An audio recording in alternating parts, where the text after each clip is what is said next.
And you have the fact that people are being pulled off of assignments working on serious criminal investigations to work on the president's political priorities, which mean going after his perceived enemies, dismissing valid corruption cases like the one against the mayor of New York, de-emphasizing white-collar corporate crime. As one of the top Justice Department people in a government said, that white-collar prosecutions are bad for business. No, they're just bad for corrupt business.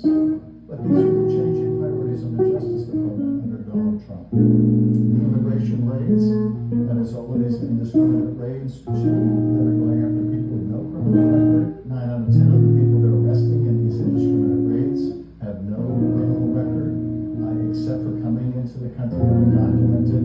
But they're being pulled away from child trafficking cases, they're being pulled away from drug cases, they're being pulled away from border security, they're being pulled away from all kinds of other criminal offenses and true national security threats. And they don't want to talk about the fact that they're pulling agents off of serious crime cases to go after farm workers, grocery workers, and others in their drunken MAGA priorities. Look at these two law enforcement agents I questioned during the Judiciary Committee hearing and how hard they struggle to avoid answering the question about the diversion of resources away from serious crimes and to immigration enforcement under the Trump administration.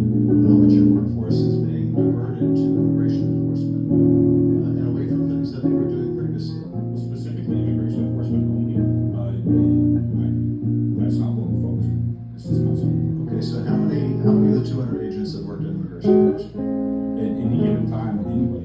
No, just overall. Have all 200 been called away at some point to work in immigration enforcement? No, sir. So how many have? I would have a hard time giving you an answer on this. You're running the office. You're having to make decisions about allocating resources. And you've got investigations to pursue that were ongoing at the time of the administration. You're having to take agents off of one thing to put them on another. I know how strapped the resources were even before this administration. So you may not want to be precise here, but we need some sense of what kind of resources are being diverted here. Mr. Perez, are the estimates accurate that 45% of agents in